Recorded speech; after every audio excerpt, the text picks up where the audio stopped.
Olá, boa tarde. Bem-vindas e bem-vindos ao último dia do segundo Seminário Internacional Arte, Palavra e Leitura, cujo tema do ano é Leitura Escrita, Lugares de Fala e Visibilidade. Então, para dar início, eu vou chamar aqui ao palco a Dolores Prades, que é uma das fundadoras do Instituto Emília e organizadora e uma das curadoras desse seminário. 21 de março é o Dia Internacional da Síndrome de Down. Durante esses 2 dias, falamos muito em invisibilidades e resistências, escuta, ressignificação de palavras e olhares, pertencimento, multiculturalismo e comunidade. Com este vídeo, queremos, sinceramente, que ninguém fique para trás, que nas nossas comunidades todos tenham lugar e espaços para os aprendizados mútuos, isto é, aprendamos a ver para além do que nossos olhos veem, aprendamos a respeitar e escutar os silêncios daqueles que não escutam, a escutar outras línguas além das palavras faladas. Ultrapassar as barreiras sociais enfrentadas, garantir os direitos humanos de todos, exigir uma educação inclusiva são pautas que devemos fazer nossas. A mensagem do vídeo é clara. Somente quando todos tiverem a oportunidade de usufruir dos mesmos direitos de todos é que as pessoas com síndrome de Down e outras deficiências teremos realmente razões para celebrar. Muitos de nós ficamos hipnotizados com a beleza dos nossos tradutores de Libras que, durante esses 2 dias, traduziram com mãos e corpos, não só as falas, como a música e a poesia. Queria destacar o trabalho deles e agradecer por tanta propriedade e beleza. E destacar também o trabalho fundamental que o Mais Diferenças, parceiros do Instituto Emília, do SEDAC, têm feito nesta luta pela inclusão e ampliação dos direitos de todos. Bem, em nome do SESC, do Itaú Social, da Comunidade Educativa SEDAC e do Instituto Emília, dou as boas-vindas a todos neste último dia do nosso evento. Se nossos objetivos eram ampliar espaços de fala e de escuta que estimulassem a pensar e repensar referências e práticas, que nos alimentassem humanamente para sobreviver e atuar neste mundo estranho e grotesco, assumindo a fala do Silvio, em que vivemos, isto por meio da literatura, da poesia, da recuperação da memória e da oralidade, da arte, acho que estamos chegando ao fim de uma jornada deste seminário, podendo dizer que conseguimos, sim, em parte, os nossos objetivos. Penso que, como eu, muitos de vocês se sentiram sem chão em muitos momentos. Fomos provocados, tirados da nossa zona de conforto. Que bom! Era isso mesmo que queríamos. Só assim damos um passo à frente. Com certeza, todas as mesas, e certamente as mesas de hoje, nos colocaram mais próximos da importância de resgatar o humano, de olhar com mais generosidade e acolhimento o outro ou diferente o alheio. Um privilégio compartilhar esse espaço, esta história com todos vocês. Hoje, nossa programação é bem corrida. Além das 2 mesas, temos nosso encerramento, como disse a Carol, às 19 horas, com a fala de Zé Miguel Wisnik. Esperamos que todos possam ficar, pois acho que será fechar com uma chave de ouro o nosso seminário. Antes de chamar a primeira mesa, queria dar 2 pequenos recados. Primeiro, lembrar, como disse Felipe Munita ontem, que está no ar o primeiro texto do Felipe do Brasil na nova atualização da Emília. Ou seja, quem quiser ler um texto fabuloso do Felipe, onde ele vai discutir as questões que ele levantou ontem, já está na Emília. Bom, para dar início à nossa primeira mesa de hoje, chamo Tatiana Koschelny, assistente técnico do Núcleo de Infâncias e Juventudes do SESC São Paulo. Obrigada.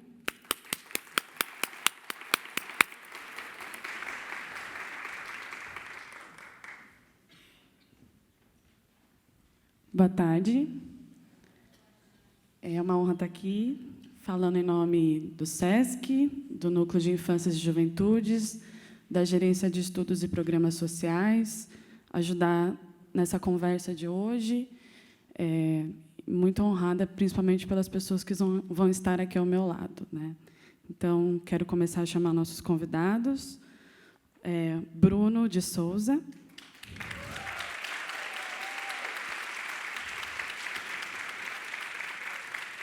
O Bruno atua na área social na região de Parelheiros e Jardim Ângela, em São Paulo. É estudante de pedagogia, possui formação em direitos humanos pelo IBEAC e trabalha junto aos jovens para promover o sentimento de protagonismo e liderança. Na Biblioteca Comunitária Caminhos da Leitura, onde atua, tem como objetivo promover o acesso à leitura literária por meio de ações que incentivem a formação crítica dos leitores, utilizando diversas formas de linguagens sociais e culturais. Obrigada, Bruno. Bem-vindo. Vou chamar o Jardson Remido.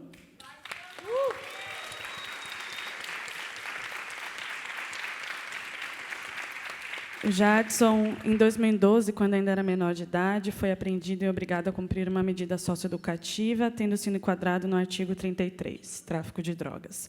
Ao sair, mudou-se para outro bairro e passava o dia escutando o CD do grupo de rap Sabotagem. Ali, percebeu a força genuína da palavra e, na quinta faixa, intitulada Cocaína, ouviu algo que o fez despertar. Um dicionário no bolso e a leitura de um livro é necessária. Desde então, entendeu que a leitura transforma. Ela te tira do tiro da viatura. Obrigada, Jardson, bem-vindo. E vou pedir para a Kathleen Santos. Mulher negra, feminista, também estudante em pedagogia, arte educadora, mediadora de leitura literária da Biblioteca Comunitária Caminhos da Leitura, que atua na promoção de direitos humanos, enraizamento comunitário e empoderamento feminino. Vocês viram a Kathleen já na terça-feira, né, Kathleen? Naquela intervenção das escritureiras? Isso. E antes da gente começar, nosso tema é literatura e sobrevivência, juventudes em risco. Embora pareça que a gente vai chover no molhado falando algumas coisas, acho que é sempre importante lembrar o contexto histórico, político, social que a gente vive. Esse tema não é à toa, então eu gostaria de trazer alguns dados para a gente aquecer a nossa conversa e eu passo para cada um contar um pouquinho de si aqui, tá bom? O Brasil está diante de uma matança generalizada da sua população jovem, notadamente os rapazes negros, que são as principais vítimas da violência letal. Em 2016, segundo apontam os dados do Atlas da Violência 2018, houve um aumento de 7,4% em relação a 2015 no número de jovens mortos de forma violenta. Já no período de 10 anos, entre 2006 e 2016, o aumento registrado foi de 23,3%. O número de mortes violentas é também um retrato da desigualdade racial no país, onde 71,5% das pessoas assassinadas são negras ou pardas, com baixa escolaridade e não possuem o ensino fundamental concluído. O que se assiste é um aumento assustador das mortes violentas no país. Das 61.283 mortes violentas em 2016 no Brasil, a maioria das vítimas são homens, 92%, negros, 74,5%, e jovens, 53% entre 15 e 29 anos. As mortes violentas subiram 10% entre 2005 e 2015 nessa população, mas a alta entre as pessoas de 15 a 29 anos foi de 17,2%. A violência letal intencional no Brasil cresce contra negros, pretos e pardos e regride contra não negros, brancos, amarelos e indígenas. A taxa de homicídios de indivíduos não negros diminuiu 6,8%, mas, no mesmo período, entre a população negra, saltou de 23% e foi a maior registrada desde 2006. Esse quadro é ainda mais aterrador para a juventude negra. 77% dos jovens assassinados no Brasil são negros. A cada 23 minutos, um jovem negro é assassinado no Brasil. São 63 mortes por dia, que totalizam 23 mil vidas negras perdidas pela violência letal por ano. Os homicídios são um reflexo da sobreposição de vulnerabilidade às quais esta população negra está sujeita e o quanto a violência atravessa esses corpos de maneira generalizada. Apesar de alguns avanços conquistados, como a Lei Maria da Penha, o número de homicídios de mulheres negras, que inclui as pretas e pardas, segue aumentando com destaque para os feminicídios. Segundo o Atlas da Violência, de 2018, as mulheres negras, pobres e que têm entre 18 e 30 anos são a maioria das vítimas de crimes contra a mulher. Em 10 anos, o assassinato de mulheres negras aumentou 15,4%, enquanto a taxa de homicídio de mulheres negras não negras diminuiu 8%. Ou seja, mulheres brancas estão morrendo menos e mulheres negras estão morrendo mais. Esse cenário é tão alarmante que ativistas e especialistas têm denominado o fenômeno de genocídio da juventude negra. O extermínio generalizado ou genocídio dos jovens negros é reflexo do racismo estrutural e institucional que coloca em xeque ideais de solidariedade e igualdade, inclusive a própria democracia, e impacta o tipo de sociedade que estamos construindo. Esse texto foi extraído da plataforma política Juventudes contra a Violência, e quem quiser mais informações também convido a acessar o portal GLE10, que traz diversas reportagens, artigos e estatísticas. É com esse cenário que eu gostaria de abrir o nosso bate-papo, já que a gente está falando de literatura e sobrevivência, juventudes em risco, e a ideia, nesse momento, como o tema do seminário é lugar de fala, é dar a fala para esses jovens que estão aqui lutando em meio a tantas coisas. Tá bom? Bruno, você quer começar? Vocês tinham pensado... A Kathleen, né? Kathleen, começa. Obrigada, Kathleen. Imagina, eu que agradeço. Boa tarde a todos. Só queria deixar uma reflexão, diante de todos esses dados, qual é o posicionamento de cada um diante da sociedade com tantos dados, com tantas afirmações de violência, o que o seu eu está fazendo para mudar isso? Partindo dessa fala, eu gostaria muito de agradecer a oportunidade. Hoje, antes de estar aqui, conversei com Dolores, e ela falou, você já está acostumada. Estar nas mesas, falando. Aí eu falei, não estou acostumada. É a primeira vez que eu falo para um público tão grande, estou muito nervosa, mas, desde já, eu não vou pedir desculpa por qualquer outra falha que venha diante do diálogo que vai correr aqui, porque somos seres humanos e trabalhamos com várias emoções, temos muitas emoções e vários sentimentos. Muitas vezes a gente não consegue segurar isso, a gente não consegue trabalhar com isso, e isso não é um problema. Então, para mim, aqui não é um problema se eu falhar na fala. Isso mostra que eu sou ser humano, sou sensível, como qualquer outra pessoa aqui. Eu acho que vale essa reflexão para a gente pensar nas ações que estamos cometendo no nosso cotidiano. Isso vale para você pensar qual seria essa qualidade, né? A gente tem um grande equívoco de achar que qualidade é uma questão só positiva. A gente não coloca que a qualidade ela também pode ser algo negativo e ela pode ser prejudicial para uma pessoa. Eu acredito muito, assim, e tenho dentro de mim que eu preciso trabalhar, que é a questão de não acreditar no meu potencial. Mas isso porque sempre foi posto e sempre foi falado que eu, mulher negra, não teria esse lugar de fala. E, nessa semana, gente, é certeza que eu vou estar num assunto e vou pular para outro. Isso é fato.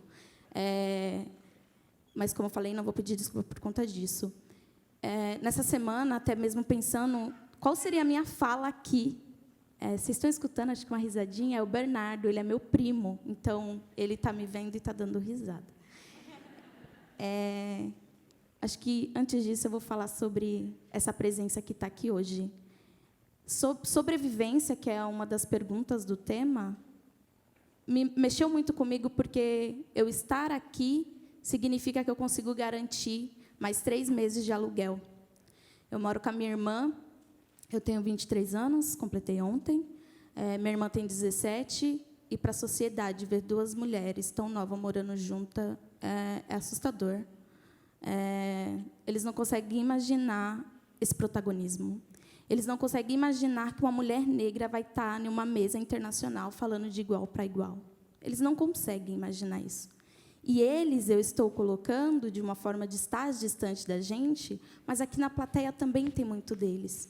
Porque eu, infelizmente, tive que presenciar aqui um professor me desmerecer, não falar um oi para mim, pelo fato de eu ser jovem, mulher, e ele não acreditar que ele, por mais que ele me dê aula, eu também estou no mesmo patamar que ele. Eu também tenho o mesmo lugar de fala que ele. Isso me incomoda, mas mostra o quanto a gente não está distante. Não estamos distante dessa realidade. Então, eu estava comentando, né, com a Rafaela e com o Bruno, estamos num hotel chiquérrimo, gente. Estou admirada, porque eu pude tomar banho de banheira pela primeira vez. E essas questões a gente não fala, isso a gente não mostra. O quanto é impactante estar nesses lugares. Poder entregar o dinheiro hoje para minha mãe, de uma fala minha, é muito merecedor. Poder ter minha mãe aqui na plateia é muito merecedor, porque eu lutei para estar nesse lugar. Eu lutei. Infelizmente, passei por situações que muitos daqui não passou. E que eu nem desejo, eu não desejo. Mas acredito que nós, enquanto ativistas e militantes, precisamos olhar para esses dados e nos colocar. A gente precisa nos colocar nesses dados. Até porque ninguém imaginaria que uma mulher negra favelada, que também fala bem no palco, ela também vai para os baile funk. Eu também vou dando as tabacaria, que é o ápice agora das comunidades, é a tabacaria. E eu vou dançar, eu vou me divertir. E apanhei por estar lá. Eu apanhei porque eu estava saindo de uma tabacaria às 4h, o policial acreditou que eu era só mais uma prostituta no meio da rua e que merecia apanhar. Minha irmã, de 17 anos, que estava comigo, ela também apanhou. Eu, vendo o sofrimento da minha irmã de não saber lidar com aquela bicuda nas costas, eu não tive reação. A única coisa que eu pedi era: não nos mates, vamos sair correndo. Puxei minha irmã e fui correndo para casa. Então, assim, o quanto é difícil a gente falar tanto para o outro, a gente achar que a gente está num status no qual a gente não vai sofrer nenhum tipo de violência e a gente acaba sofrendo. O Silvio, ele trouxe isso muito bem na fala dele, da questão do racismo estrutural. E, muitas das vezes, a gente não percebe esse racismo. Então, talvez, por mais que o professor ontem ele também fosse negro, ele também sabe dessa realidade nossa, mas ele está num status no qual ele não reconhece que uma mulher negra também pode estar, ele talvez não tenha percebido o quanto isso foi violento para mim. Talvez. Tá? Mas eu não vou tirar essa responsabilidade dele, porque a gente precisa também fazer essa reflexão, o quanto estamos prejudicando as pessoas. E é uma reflexão que eu trago no meu dia a dia, porque ela precisa ser compartilhada. Então, nós, militantes, ativistas, estamos, sim, fazendo várias ações, estamos nas comunidades, estamos falando desse racismo, estamos levando várias falas sobre todas as violências que estamos sujeitos, mas, muitas das vezes, não reconhecemos que nós também somos vítimas e que nós recebemos esse tipo de violência. Não nos damos conta. Na academia, eu estou numa faculdade que eu falo, eu sou muito privilegiada por isso, é uma faculdade super renovadora, que traz propostas muito bacanas, mas também que está no processo de construção. Então, como está na minha biografia, Kathleen, mulher negra, ativista, feminista e educadora, tenho um trabalho pedagógico já na minha comunidade, antes mesmo de eu estar dentro da academia. Chimamanda não foi me apresentada agora. Pelo contrário. Chimamanda foi me apresentada dentro da Caminhos da Leitura. Carolina Maria de Jesus, eu conheci na Caminhos da Leitura. Então, hoje também, acho que vale a pena também ressaltar isso, que eu mandei uma mensagem super empolgante no grupo de organização da biblioteca, o quanto foi prazeroso eu estar com Sílvia. Eu estudei Sílvia na biblioteca, mas na faculdade ninguém fala de Sílvia. Calma aí, será que a academia está mesmo nesse lugar de obter mesmo conhecimento? Será que esse conhecimento está chegando lá? Eu acredito que não. O conhecimento está na favela. O conhecimento está no meu corpo. Para mim, estar aqui hoje, nesse posicionamento... Gente, essa veste aqui não é o que eu uso na comunidade, não. Mas, para mim, estar aqui, para mim ser valorizada, talvez até mesmo na portaria, eu teria que estar com uma roupa mais apresentável. Meu corpo está falando. E muitas das vezes ninguém percebe isso. E eu consegui reconhecer isso não na minha infância. Na minha infância eu não tinha isso. E, às vezes, até me pergunto, porque os meninos já têm uma questão de trazer o quanto... o Bruno, principalmente, que é o que eu conheço mais tempo, ele traz relatos de como que foi na infância dele, e ele percebeu algumas coisas. Mas eu nunca percebi. Eu nunca percebi que uma fala do meu avô ia me atingir tanto hoje na questão de ser mãe. Minha mãe está aqui. Quem quiser conhecer depois, até mesmo conversar, porque peço até desculpa para ela por estar falando da história dela, mas... Minha mãe, ela é mãe de 8 filhos, eu sou a mais velha, e ela sofreu racismo e nem soube por parte do pai, que é um pai também negro. Meu avô falava para ela que, para muitos, né, o termo era utilizado na minha família, que minha mãe não parava quieta, que minha mãe era espoleta, que minha mãe era arteira, que minha mãe sempre iria dar trabalho. Que bom que a senhora foi essa pessoa que sempre deu trabalho. Porque essa pessoa que sempre deu trabalho colocou uma pessoa também incrível no mundo. E essa coragem eu não tenho de colocar uma pessoa no mundo, gente. Colocar um indivíduo nessa sociedade, sendo negro, eu não vou conseguir garantir o direito dele existir. Esses índices esses índices policiais que estão matando o tempo todo os jovens negros periféricos, me dói. Eu não consigo cogitar a possibilidade de ser mãe. Não consigo.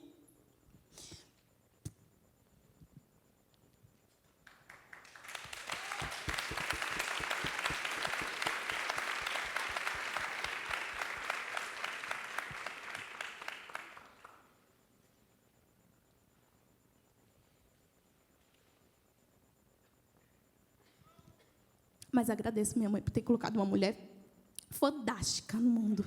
Porque eu sou essa pessoa. Eu sou essa pessoa, certeza. Então, pensando nisso, o quanto foi difícil para minha mãe estar nesse lugar sem nem perceber. Então, vou dizer uma fala que eu acho que alguns aqui já devem ter escutado, da família. Você vai ter um filho, mas um filho preto catarrento.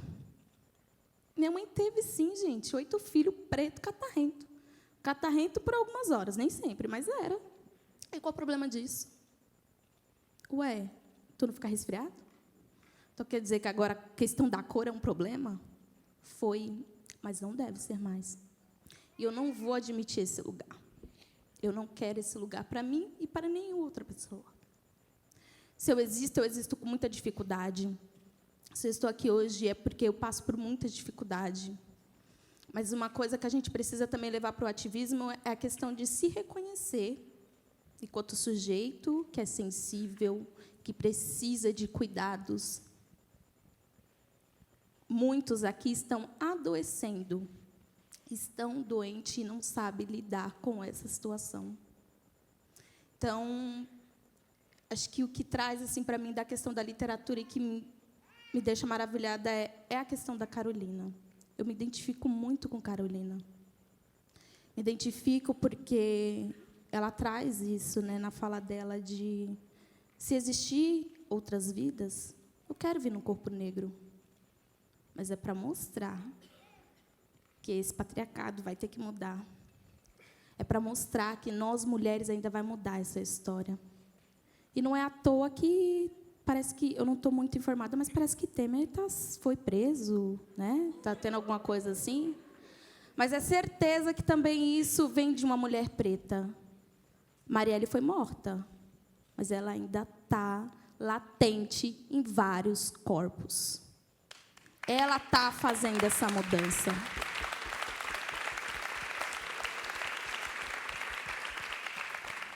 Vamos, sim, mulheres, conseguir mudar tudo isso. Certeza. Não nos cabe mais esse lugar de subalternas. Não nos cabe mais esse lugar de tamanha violência. Então, o que me move hoje é saber que eu consegui sensibilizar minha mãe. Eu consegui não só levar a minha mãe para os espaços culturais, conhecer que ela sofria violência, ela conseguir sair dos espaços que fazia com que ela se submetesse a isso. Eu tenho uma irmã que ela é bem bem distante assim da minha relação. Ela não é muito a favor do que eu penso, não acredita muito no que eu faço, não pelo fato dela ser ruim. Não é isso. É porque a gente foi criada dessa forma. Você não deve acreditar no potencial do outro. Você só cabe nesse lugar. Você não pode evoluir mais do que isso, porque vai ter alguém te puxando para baixo. Então, o que a Bel falou ontem, de uma subir e puxar a outra, sim, eu aprendi na biblioteca e estou praticando isso todos os dias. Então, quando a professora minha fala para mim que, na minha sequência pedagógica, eu não vou poder trabalhar Chimamanda, porque ela traz um termo muito difícil na obra literária, eu vou trabalhar sim. Eu vou trabalhar porque eu sei o que eu estou fazendo. Eu não estou chegando na academia agora alienada, sem nada, pensando no nada e querendo levar algo novo. Eu estou entrando na academia com a bagagem que muitos que estão lá dentro nem têm. Então, eu vou trabalhar, sim, Chimamanda, eu vou trabalhar, sim, Carolina Maria de Jesus, eu vou trabalhar, sim, Angela Davis. E vou mostrar que uma criança ela tem competência, sim, ela tem habilidade, sim, para transformar qualquer palavra. Até porque o que está posto pode ser mudado, a gente pode ressignificar muitas coisas. Qual o problema de entender isso? Eu me questiono como que eu posso falar tão formal, mas também sei trabalhar muito bem dentro da comunidade, falando de igual para igual. Mas tem muitos que, quando chega aqui, esquece de onde veio. Tem falas muito bonitas, uma oralidade maravilhosa. Mas eu gostaria também de saber como é que está na prática. Como que está fazendo? Será que está realmente desenvolvendo algo bacana e está mudando realmente alguma coisa? A minha preocupação é essa. E é isso que eu travo na minha luta. Então, conseguir, junto com jovens atuantes da biblioteca, a Silvanita aí é mãe, e que passou por um processo também que foi de reflexão para nós.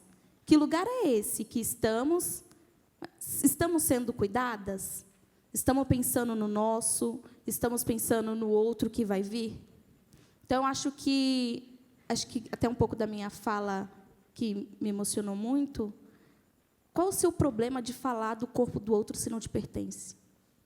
Cabe a reflexão de cada mulher saber se ela quer ser mãe ou não. Não cabe a você, não cabe a mim. Por que de tanto julgamento? O direito cabe a cada um sabe onde o chicote estrala. Não cabe a nenhum de vocês julgar nenhum de nós. Não cabe a mim julgar vocês. Acho que a empatia ela está aí. Quando a gente acredita que o outro ele tem voz, ele tem corpo, e tudo isso é escrita, tudo isso é fala. Então, a gente precisa ficar mais atento com as nossas falas, com os nossos gestos, porque isso atinge e dói muito. Então, esse racismo e essas violências estruturais, essa cultura machista, ela tem que acabar. Mas não adianta eu ficar só falando. Cabe essa reflexão. E eu não estou aqui para falar bonito. Eu estou aqui para incomodar e vou continuar incomodando. Obrigada.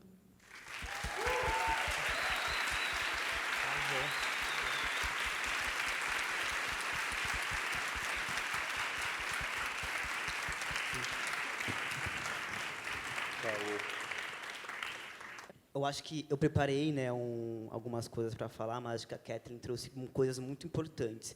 Eu acho que a Kathleen tem muito essa função, né, tipo, lá no grupo, a gente trabalha junto, e ela sempre traz coisas muito desse lugar que faz a gente pensar coisas que a gente não tinha pensado.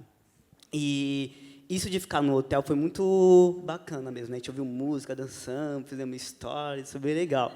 E aí, no dia que a gente chegou, a Kathleen tinha chegado mais cedo, eu cheguei à tarde, e aí ela estava me esperando para a gente subir para o quarto. Aí foi uma pessoa levar a gente para o quarto, né? O moço, não lembro o nome dele, Guilherme.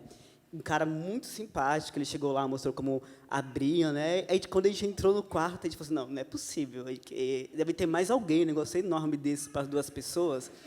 E aí ele começou a contar as coisas, aí ele pegou, né, falou assim, qual clima que vocês preferem? Eu falei, pode deixar meio amena, que a gente gosta de um clima europeu. Já estava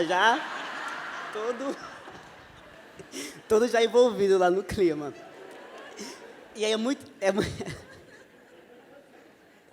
muito importante dizer isso, porque a Katy tocou em um ponto que é muito importante. Às vezes, a gente é ensinado a pedir desculpa por ser quem a gente é. Eu lembro que, tipo, quando eu entrei na biblioteca, comecei a ler, e aí nesses eventos e tal, e a perguntar e anotar, sempre estava com um caderninho, né? Anotando as coisas que a gente não entendia, como a Bel falou. Tipo, eu vi uma palavra, não sei o que era, anotava e depois ia pesquisar. E aí eu lembro que eu comecei a participar muito, né, tipo, desses rolês, na aula e tal, e as pessoas falavam, nossa, Bruno, você é muito inteligente. Eu, que nada, eu sou nada. E eu começava a pedir desculpa por uma coisa que eu realmente era. Tipo, você é bonita. Para. Sabe, bonito. Eu, bonito. Você é estiloso. Não, estiloso, eu. E aí, isso que a Kathleen traz é muito importante, porque a gente entra numa lógica de pedir desculpa pelo que a gente é. Isso é muito louco, isso atinge a nossa identidade, o nosso jeito de existir de uma forma tão profunda que a gente não vai se percebendo o jeito dos nossos corpos de existir nesse mundo. Então, uma coisa que a gente foi... Agora, hoje, a pessoa fala, Bruno, você é lindo. Eu, sou mesmo.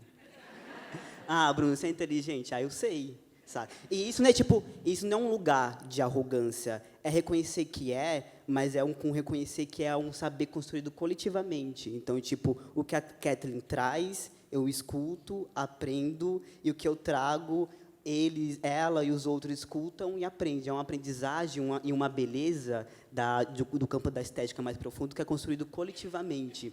Então, a gente aprendeu a não pedir desculpa pelas coisas e pelo jeito que a gente é nesse mundo. Então, acho que é uma aprendizagem que a gente aprendeu nesse lugar da biblioteca. E aí, a gente está falando sobre juventudes e riscos. Eu acho que é muito importante também, eu acho que os dados trazem um extrato muito importante quando a gente olha para esse juventudes, no plural, né? Então, eu acho que é muito importante a gente pensar essa reflexão de que jovem a gente está falando quando a gente coloca esse conceito de juventudes no plural. E aí a gente costuma olhar para esse conceito muito para uma ótica do adulto, né? Isso que alguns pensadores estão chamando de adultocentrismo, né? Que achar eu sou jovem, mas sou jovem adulto. Às vezes a gente acha que por ser adulto a gente tem resposta para tudo. Porque o universo existe. Não vou responder, mas eu sou adulto, eu sei, saca? E aí, eu vivo muito... Eu tenho um sobrinho que tem 6 anos, e aí eu estava pensando muito sobre isso, e às vezes ele pergunta, um dia desse, faz um tempo, né? Ele perguntou, tio, por que o ovo caipira é marrom? Aí eu, né? Eu não expliquei, né? Aí ele começou a insistir e tal. Eu sou adulto, o ovo é marrom porque é marrom. E aí... E esse lugar de ser do adultocentrismo é muito perigoso também, porque a gente... Ao mesmo momento que a gente priva a pessoa mais nova, a pessoa que está nesse mundo conhecendo, de construir um saber junto com a gente se priva também de haver troca com aquela pessoa que está querendo saber sobre algum determinado assunto. Então, o adultocentrismo é um lugar que nós, adultos, é colocado, mas é um lugar muito frágil, que impede da gente aprender junto e, para além disso, impede que a gente viva junto esse processo com os outros. E, ao mesmo tempo, também, a gente olha para essa ótica do adultocentrismo muito num estigma, né? Ao mesmo tempo que o jovem é sinônimo de beleza, de produtividade, também está nesse lugar de rebeldia, de criminalizado. Então, a gente não tem uma relação muito construída com o jovem. Ou seja, quem é criança quer ser jovem, quem já passou da juventude quer voltar a ser jovem, mas quando a gente está sendo jovem, ninguém quer saber como quer ser jovem. Então, a gente não tem esse rolê muito bem estruturado, como a gente compreende essa relação do jovem com o mundo. E aí eu separei muito nesses dois lugares, né, como demandas objetivas, né, como a gente olha para os jovens muito como demandas objetivas, que é o quê? Trabalho, escolaridade, participação social e política, mas também tem as demandas subjetivas, que são pouco exploradas, que são a questão da identidade, os pertencimentos, os desejos e as tensões, né? Então, colocar as juventudes no plural, a gente precisa se perguntar quem cabe nesse S que está falando. Porque entender que juventude também é heterogênea. Porque a gente acha, o jovem da quebrada só ouve funk. E o jovem da quebrada é muito diverso. A gente ouve funk, tem jovem da quebrada que é LGBT, mas que não pode falar que é LGBT, porque se é LGBT na quebrada é muito diferente de ser LGBT na Paulista, saca? Então, tem várias questões que a gente coloca dentro de uma caixa e não compreende por também falta de esforço de olhar com um olhar mais humilde, no sentido de perceber como aqueles corpos existem nesse rolê chamado vida. E aí acredito que a literatura desempenha um papel muito fundamental quando a gente começa a olhar para dessa questão da subjetividade das juventudes. Então, o que eu vou chamar aqui, que o livro pode ser esse lugar de território do afeto. Território no sentido de não de ser um território físico, mas um território de poder expressar o seu jeito de existir no mundo, aquele espaço de privacidade. Então, por exemplo, na minha casa, agora que eu vou morar com a minha mãe, moram mais 6 pessoas. Às vezes, o único momento que eu tenho para ficar sozinho é no banho.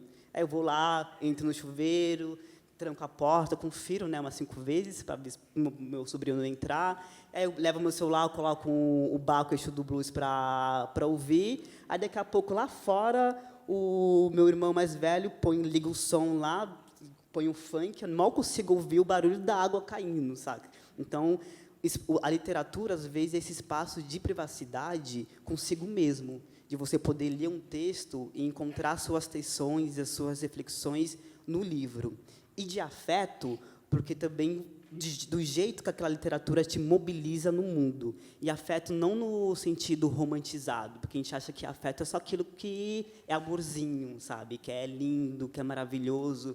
E tem literatura que te desloca, sabe? Que te causa um grande impacto. Eu acabei de ler, por indicação da Bel, Ana Paula Maia, um livro que fala sobre uma cadeia que está sendo desativada, e aí vai traçando uma história de narrativa daqueles homens de um jeito muito profunda, sabe, que você chega a alguns lugares do livro que você começa a enxergar algumas cenas que você fala, mano, como a gente pode ser desumano, sabe, com a nossa relação com o outro humano. E essa literatura também é importante porque, às vezes, faz a gente sentir um sentimento que é muito novo, sabe, que a gente não sente. Então, a gente que é da quebrada, a gente sabe muito bem o que é fome, a gente sabe muito bem o que é frio, a gente sabe muito bem que não é ter dinheiro. E, às vezes, a literatura possibilita esse lugar de mobilidade, de pensar outras coisas, de pensar outras possibilidades, de pensar outros caminhos. Então, quando eu estava lá no hotel e eu falei do clima europeu, foi porque nessas narrativas e nessas trocas eu tive a possibilidade de criar essa narrativa. E a Kathleen falou uma outra coisa muito importante, que ela estava falando, essa roupa que eu estou usando aqui não é a roupa que eu uso normalmente, que eu uso na quebrada. E é muito também complicado e complexo, tipo, trilhar um caminho acadêmico e morando na quebrada. No sentido, tipo, se, por um lado, ter academia que nunca dialogou com a quebrada, e, sabe, tipo, nunca dialogou, talvez esteja rolando alguma coisa agora, mas porque a gente começou a acessar e a provocar essa galera a trocar ideia com a gente. Por outro lado, também, tipo, eu que estou na academia, tipo, venho percebendo muito esse movimento de, às vezes, não ter esse território que é um território de terra, de espaço físico. Eu circulo muito nos lugares, às vezes eu chego na minha quebrada, né, no meu espaço, e aí, por estar lendo alguns atores, por estar falando de um jeito diferente, e por estar enxergando um mundo diferente, às vezes eu não sou daquele grupo, mas também não sou desse grupo. um não lugar, que também um não lugar que é um lugar também, porque te traz uma ótica de como eu converso com esses dois, sendo que um não está nem tanto a fim de conversar, o outro sempre conversou, mas ninguém nunca ouviu, e você está lá no meio. Então, esse não lugar também vai te posicionando em lugares que você nem muitas vezes compreende. E aí, é uma coisa que eu venho fazendo muito esforço também, que a gente sempre acha que, isso que a Kate estava falando de adoecer, a gente construiu uma narrativa na nossa história, por sempre estar cuidando de questões muito urgentes, a gente acha que autocuidado é sempre do outro, é sempre da elite. E aí, lá em Parelheiros, a gente começou a falar de sustentabilidade, de alimentação saudável, de meditação. A gente vai contar isso para os amigos, né? Eu já sou homossexual, né? Tipo, ser homossexual e fazer meditação, a gente já está querendo já... O que você está querendo da vida? Aí você é homossexual, faz meditação, aí fala que vai ser vegetariana, e você já não é mais humano, você virou uma outra coisa, sabe? E aí... Oi? E ainda vem ter um tempo de fazer terapia. Aí você fala, as pessoas te olham muito por esse viés de não compreensão. E aí, isso é muito perigoso também, porque a gente acha que autocuidado é sempre do outro, e a gente vai adoecendo e vai morrendo porque a gente não compartilhou essas tecnologias e saber entre os nossos. Então, essas pessoas que estão nesse não lugar, tem essa missão de como que a gente faz esse rolê que a gente chama de meditação, de alimentação saudável, de literatura, também ser compreendido pelos nossos, e como também a gente leva esse arcabouço de tecnologias e aprendizado para dentro da universidade. Porque eu também estou na universidade e ela me ensinou muita coisa, mas eu ensinei muita coisa também para a universidade, sabe? A Kathleen levou Carolina Maria de Jesus, a gente levou Milton Santos, a gente foi Mel Duarte, Giovanni Martins. Então, é uma contribuição nossa, dos nossos saberes.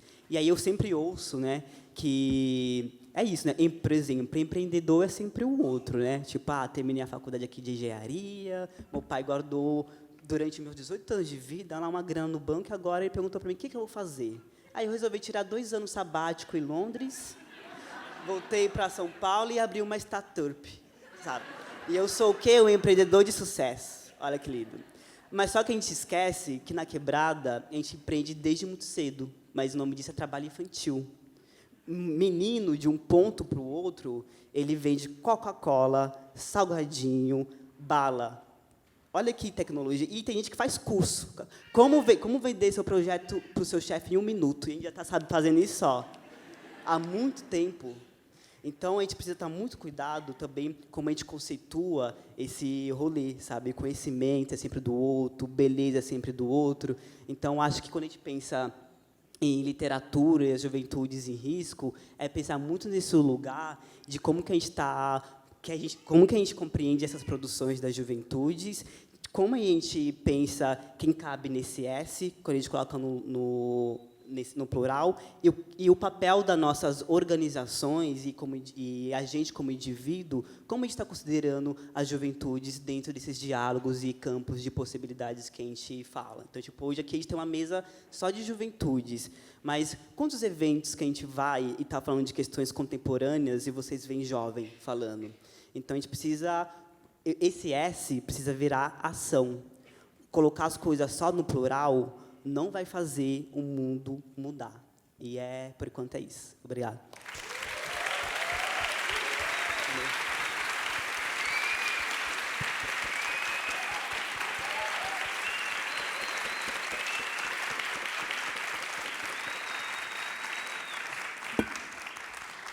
A minha chefe mandou uma mensagem, boa sorte. Eu respondi com aquela carinha do WhatsApp, que é a boca zipada, sabe? Um zíper caladinho, assim, tipo...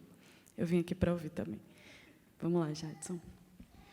E aí, população Tarrocheda, satisfação total. As palavras de vida eterna são direcionadas para a travesti de esquina, que na sua adolescência sofreu homofobia do professor, para o menor abandonado e cheira-cola, para o ladrão, para a prostituta, para a mãe solteira, para o menor que está envolvido até o pescoço no tráfico e para aquele que está aprisionado num pensamento suicida. Satisfação total, me chamo Jadson Remido, tenho 24 anos, nasci em 94. E o bagulho da caminhada começou mais ou menos em 2012, 28 de janeiro, às 4h45 da tarde, se não me engano, era uma sexta-feira. E eu fui apreendido pelo artigo 33, que é o artigo do tráfico de drogas, né? Ou, antigamente era o 12, mas como teve a remodelação do Código Penal, o bagulho foi atualizado, né? E a Justiça Seletiva bateu o martelo. E fui preso, passei uma vivência de 45 dias, uma provisória, eu acho que mais ou menos foi uns 3 meses e uns dias, não sou muito bem com números, sou melhor com proparoxítonas. E fui lá, passei uma vivência e tal, e tive várias sensações lá, bagulho doido lá, de sensação de estar preso numas paredes brancas lá, e ser condicionado e ser emudecido lá. E eu me sentia muito mal, tipo, tentava falar, mas o silêncio me tomava, mas não era aquele silêncio espontâneo de reflexão, de ficar tranquilo, era aquele silêncio condicionado mesmo, pelo controle e pelas engrenagens do sistema. E eu me sentia mal pra caralho e tal, e uma vezada no banho de sol, o cara escreveu um catatal, a gente chama catatal de carta, e ele escreveu lá os sintomas lá. Aí a galera chegou lá e perguntou, e aí, mano, que é isso aí e tal, que tá no papel? Aí eu, ei, mano, isso aqui é o bagulho doido que o menor sente, mano. Aí a galera, ei, mano, me identifico, sinto também isso aí. Sinto o peito gelado, sinto as vísceras tremendo, fico mudo e tal. E a gente começou a se unir, a se entender como organismo, e a gente se reagrupou, que nem aqueles lactobacilos intergalácticos que raspa as estrelas. E a gente se entendeu como organismo e ficou bem forte e tal, e entendi que o anarquismo, o socialismo, o anarquismo, o comunismo, ele é mais legítimo, né, dentro do presídio do que em qualquer universidade federal. E a galera não tem nem a leitura da teoria, certo? O bagulho é empírico mesmo, é na pele, é para arrepiar, brilhar o olho. E eu saí de lá, quando eu saí de lá, a juíza pediu para eu mudar de bairro, porque caso os canas me pegassem de novo, eu ia ser preso, só de estar lá. Aí fui para o Janguru Sul, né, que é a Regional 6, a regional mais pobre, que tem mais índice de homicídio. Tem até nos livros de história lá, a rampa lá do lixão lá. Sou filho da Maria Vilani Ferreira Barbosa e do Manuel Rosa de Araújo. E quando eu saí lá da FEBEM, né, ganhei a liberdade institucional, eu fui para uma lan house, né, porque eu sou da cultura lo-fi, de baixa fidelidade e tal, então ainda não tenho um computador, mas eu estou estilo hacker e tal, né, um lactobacilo cibernético invadindo aí o software aí do sistema, aí, quem sabe nós boicota o bagulho lá. Aí eu tava lá assistindo lá o bagulho lá do Eduardo, que é um escritor e ele é um rapper, ele quando tava no Facção Central, o Eduardo Tadeu, ele escreveu um livro, que esse livro tá com 2 volumes, que é A Guerra Não Declarada na Visão de um Favelado. E ele falou sobre a história do Malcolm X, e eu nem tinha conhecido esse cara, tipo, era em 2012. E eu fui caçar a biografia desse cara e me identifiquei em pouca coisa e tal. E o Malcolm X, ele pegou o livro e tipo um dicionário e ele fichou o livro de A a Z e tal, zerou o mapa. E eu me identifiquei e compreendi que a leitura tem um potencial transformador, né? E a primeira vez que eu fui tentar escrever, né, no papel, a única palavra que saiu foi FEBEM. Depois não saiu mais nada. Aí, mano, tenho que garimpar no dicionário e tal, fazer malabares aí com símbolos aí, para dar certo. Aí comecei a captar, comecei a garimpar e comecei a tentar improvisar, né? Tipo, rimar na hora com o que eu via e tal. E conheci um cara que, infelizmente, ele está preso, mas ele vai sair, salve, salve, Rafael Breno, que é o vulgo do Corre. A gente constituiu um grupo que se chamava Vínculo Criminal, no qual a gente falava sobre o efeito da causa, a fita amarela, a desigualdade que gera latrocínio, né? O playboy que está com a mão no volante do BMW, mas olha com nojo para o pipete que está lá no farol. E eu comecei a entender, tipo, como é que rodava as engrenagens a partir da leitura, né? E o Eduardo Galeano fala que a justiça não precisa proibir os livros, né? Porque os preços, né, já absurdo, tipo, já negam o acesso já. Então, comecei a garimpar e tal, estilo eremita no dicionário, e também praticava, e cada palavra que eu ouvia, cada proparoxítona, cada emoção genuína contida em uma sílaba, eu tentava armazenar e adicionar dentro de mim para poder aplicar no meu cotidiano. E depois, esse pai, o Rafael Breno, infelizmente, foi preso e tal. Aí passou uma cara aí me bati no Cambão, né, junto com o Daniel Lima, que é o vulgo dali. E a gente foi para um show do Tributo à Sabotagem, lá na Praça Verde do Dragão do Mar. E eu não tinha dinheiro da condução, né? Então eu meti o pulão na catraca, política pública anatória, o Policard, vocês conhecem? Então, aí fui de Policard lá, meti lá, e eu vi o cara lá com a beca lá do Tupac. Eu, ei, mano, Tupac, rochedo e tal. Aí já começou a desenvolver um diálogo lá. E o Daniel foi o primeiro cara, tipo assim, de favela que eu tinha conhecido assim, tipo, que ele tava já dentro de uma universidade federal. E a gente fez um escambo de conhecimento, né? Tipo, a minha vivência, e ele, tipo, passou para mim o que ele tinha lá garimpado lá dentro da universidade e tal. E a gente constituiu um grupo, que esse grupo se chamava do Front MCs, no qual a gente trabalhava com a simbologia da apologia à leitura, de pegar o contexto no qual a gente estava inserido e tentar comunicar isso para os pivetes lá das áreas, né? Tipo, eu não vou chegar lá no pivete lá das áreas e falar, ei, mano, vai estudar ser alguém na vida. Tipo, ele já é alguém, sério. E se eu chegar e falar, ei, mano, vai estudar, e pá, tipo, a família dele já fala isso, a escola fala isso, a sociedade fala isso, tipo, se eu reproduzir isso, eu vou estar só sendo um moralista medíocre. Então, eu tenho que chegar e pegar um livro e tacar nas calças, e chegar no menor e falar, ei, menor, cuidado com os canas, que os canas estão na quebrada, nem pense em trocar bala, porque te quero trocando palavra. E se os canas perguntarem se tu tem passagem, responde que tem passagem na biblioteca por porte ilegal de inteligência. Aí o menor fica naquela e tal. Aí só assim a gente pode se comunicar, porque se a gente reproduzir o código de linguagem do Playboy, né, a gente só vai estar se condicionando a um código de linguagem que já está aí reverberado tipo, há uma par de séculos já. Então, eu até fiquei falando hoje mais cedo com o Bruninho e com a Kel, tipo, se vai ter tradutor para a galera tipo, entender as gírias, sério. Porque eu não vou suicidar meu código de linguagem para me padronizar no código de linguagem do Boys, sério. Valeu, é nóis.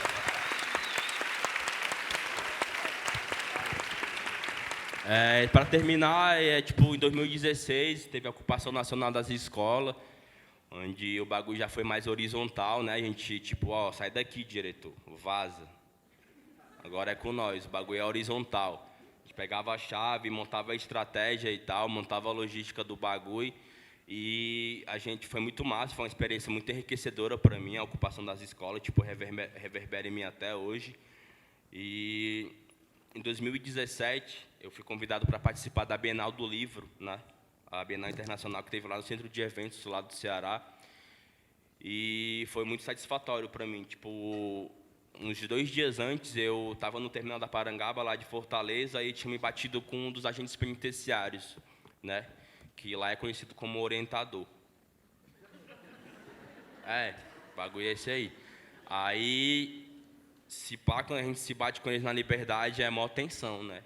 Porque eles ficam cabreiros, assim. Tipo, se me bater com o menor, a banda voou. Aí eu me bati lá com o seu Paiva lá, e aí, seu Paiva, tá rocheda? Aí ele ficou assim, cabreiro, olhando pra mim e tal, tipo, tem uma tatuagem aqui e tal. Aí ele ficou olhando pra mim, e aí, quem é você? Eu, seu Paiva, eu sou o Jardim, você lembra não? Aí, irmão, tá grande e tal. E aí, tá fazendo o quê? Tô vendendo pó. Ele olhou pra mim assim, pó?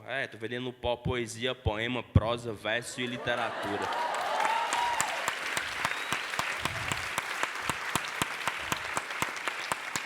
Aí ele pegou e meteu aquele riso de alívio, assim, né? Ainda bem que tá fazendo isso. Aí convidei ele, né? Convidei ele para colar na Bienal, né? Internacional do Livro.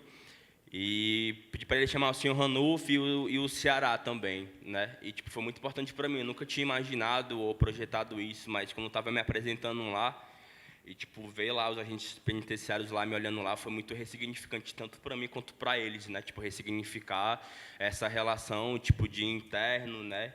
Tipo, de subjugado e o cara que tinha um poder e o domínio de botar o ferrolho e trancar o cadeado, sério. Tipo, foi muito ressignificante para mim, para eles. Tipo, foi muito transformador, enriquecedor, de uma forma bem colossal. E quando foi em 2018, né? No dia que a gente foi fazer ultrassom, eu e minha namorada, Rayane, a gente foi para a maternidade, a gente foi fazer ultrassom e tal, e depois do ultrassom a gente foi colar num CUCA, que é um equipamento de política pública voltada para a juventude, onde tem cultura e tecnologia. Eu fui me apresentar no CUCA do Mondubim, e tava lá o pessoal lá do Design Futura e tal. Aí eu faço uma intervenção poética, que até vai rolar depois daqui, né? Vai rolar aquela merenda rocheda e tal. O menor tá na de horror já. Aí eu tenho uma intervenção poética que eu tá com uma camisa na cara, né? Para reproduzir o estereótipo de rebelião. Ou então tá com uma balaclava, né? E começo a anunciar todas as paroxítona afiada e combativa. E eu tô de camisa na cara, tipo, um livro de filosofia na cintura e tal, e vou anunciando o bagulho lá.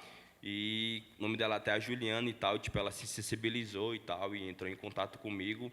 Aí participei com o pessoal do Itaú Social e a organizar um bagulho lá de política pública e tal. E entrei em contato com a Daniela Zampolo, que é a videojornalista do Profissão Repórter, para a gente construir uma matéria de literatura periférica junto com o Michael, que é um cinegrafista, e o Guilherme também. Aí ele desceu, aí ele subiu lá para Fortaleza, a gente fez o contato lá, construiu uma matéria. E de novo eu estou aqui, né, tipo, graças aos corre e também ao convite da Diane também. Muito obrigado ao pessoal do SESC também. E estamos aí para quebrar a perspectiva do Playboy e anunciar que o código de linguagem é favelado, orgânico e ele se reinventa. Valeu.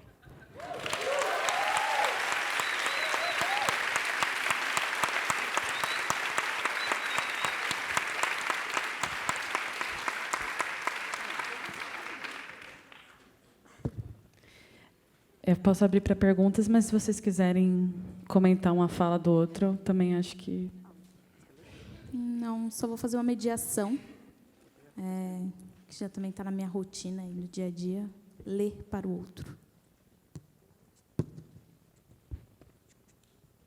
Sou. Atravessada sou por mulheres que vieram antes de mim. Suas sagas me perpassam, raios me deixam em cinza. Assim fertilizo o chão que piso descalço. Iluminada sou por senhoras que agora, no inverno da vida, recontam percursos de infância ausentes. Estremeço como roupa ao vento no varal e ocupo o ar com aromas de água e sol. Liberta sou pela força de mãos que, envelhecidas, brincam como armas do tempo, como crianças que escavam a umidade da terra. Moldo assim meu próprio caminho, incerto destino. Banhada sou por lágrimas contidas em olhos ardentes, de mulheres que, mesmo quando choram, miram firme o horizonte. Cerram os dentes em desafio, lavo nos rios de suas palavras, me empáfia e ressurjo, outra, no negror de minha própria pele. Neide de Almeida, Nós, 20 poemas de uma oferenda.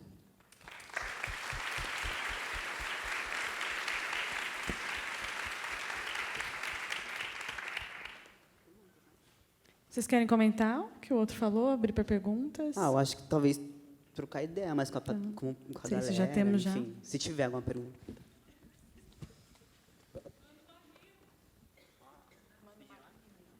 Manda uma rima? Então, vai ter uma intervenção depois da merenda, né? Vai ser sal. Vai gerar, viu? Legal. Tem uma pergunta que são para os três aqui, pediram para responder. Como foi a iniciação da formação de vocês com a literatura? O que levou vocês à literatura? Vocês mencionaram a biblioteca, mas como que as bibliotecas ou as escolas podem seduzir, atrair mais jovens e crianças? Olha, uma ótima pergunta. Mas eu lembro que, tipo, eu acho que eu fui para a biblioteca porque o espaço da escola era um espaço muito opressor, sabe? No sentido de a gente sentir, tipo, sabe? Eu acho que foi o primeiro lugar que eu senti que era o lugar que eu senti que era racismo, que era homofobia, todas essas coisas foi na escola. Apesar de eu gostar de ir para a escola, porque também era a oportunidade de eu trocar ideia com as pessoas que pareciam comigo e de falar coisas que eu falava para meus amigos que não conseguia falar para o meu pai. Eu acho que a escola teve esse papel muito de, sabe, de me oprimir mesmo. E eu lembro de, tipo, de uma cena que, tipo, que eu sempre conto essas histórias, essa história, se alguém, tipo, daqui já me ouviu falar em algum outro lugar, deve ter ouvido, numa aula de geografia, essa escola lá em Palilheiros, né? Palilheiros é uma área de proteção ambiental aqui de São Paulo, que fica no extremo sul, né, da cidade. E aí, numa aula de geografia, o professor estava falando de erosão do solo e tal, e atrás da escola tinha uma bica, tipo, enorme, que o pessoal, tipo, meio que cabulava para nadar e, tipo, se banhar lá nessa bica. E aí o professor estava lá explicando e tal, e eu estava lá com a mão levantada, mocota, e aí ele me deixou falar, né? Eu falei, professor, que tal a gente ir para fora da escola e ver, tipo, a erosão do solo acontecendo na prática? Ele não me respondeu, só pediu para eu sair da sala e, tipo, vai lá para a direção. E aí a diretora escreveu lá um recado para o meu pai, falando que eu estava tirando a autoridade do professor, ou algo assim do tipo, e eu nunca entreguei essa convocação para o meu pai, né? Porque ele trabalhava muito e ele ia brigar comigo e ia me bater. Então, no primeiro dia, eu fui para a escola, mas não entrei, fiquei lá ao redor da escola. Aí, no segundo, perceberam que eu estava ao lado da escola e me colocaram para dentro. E aí, vocês acham qual o lugar que me deixaram de castigo? Na biblioteca da escola, na sala de leitura. Aí me deixaram lá os outros 2 dias e eu lia muito, tipo, livro didático, assim, porque eram os livros que eu tinha acesso naquele rolê. Mas também foi muita oportunidade, tipo, como eu ficava muito sozinho, de começar a pensar coisas sobre mim mesmo. E aí, a Silvani, que está aqui, que é a filha da Kathleen, tipo, a gente estudou junto no ensino médio e ela me fez um convite, eu faço um trampo lá com literatura e tal, você não quer ir colar no sarau de reinauguração da biblioteca? Eu peguei e fui nesse sarau e eu encontrei um monte de jovem parecido com a gente que está aqui, falando coisas incríveis. Então, aquilo que a minha diretora e o professor estavam falando que era rebeldia, que era desobediência, lá eles estavam falando que era empoderamento, que era ressignificar. Eu falei, E aí eu fiquei lá na biblioteca e foi muito fundamental, sabe? Tipo, encontrar uma biblioteca que é gerida, que é pensada para os jovens. Então, quando eu cheguei na biblioteca, eu era quase emo, não tinha esse black aqui. A Bel sabe que é verdade. Eu cortava o cabelo bem baixinho, usava o boné e tal. Então, ler as autoras e os autores negros foi muito importante porque me posicionou no mundo, sabe? E aí a gente começou a encontrar as outras pessoas, né? Tipo, a gente ouve a Bel, ela com essa voz maravilhosa, ouve o Silvio de Almeida, você começa a pensar, olha, eu quero ser que nem essas pessoas, porque eu não tinha essas possibilidades de pessoas, de narrativa. A gente só começa a ter quando a gente sai da nossa zona de conforto e vai para a zona de confronto, sabe? E aí a gente começa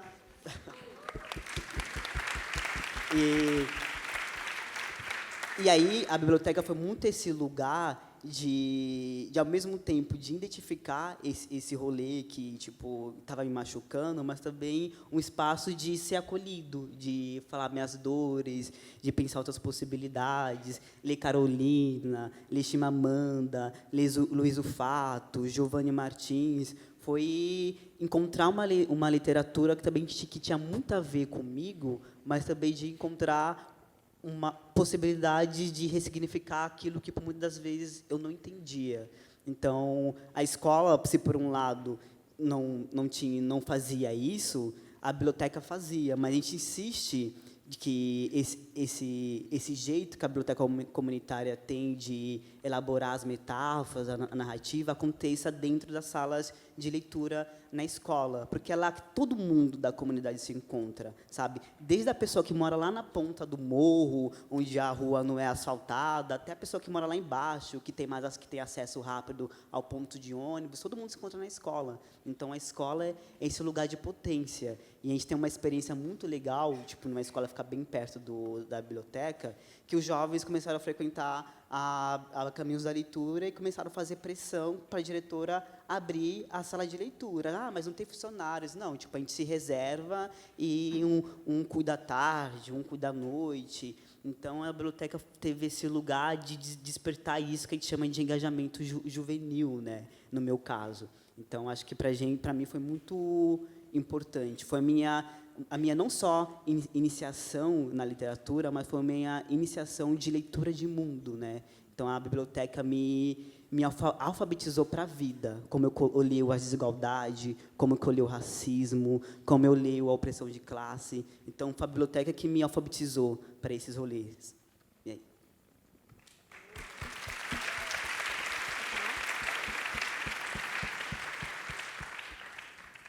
Bom, eu cheguei na biblioteca, eu estava com 14, eu acredito, para 15 anos. Abril agora faz 9 anos que eu atuo lá. O primeiro projeto foi de mediação de leitura.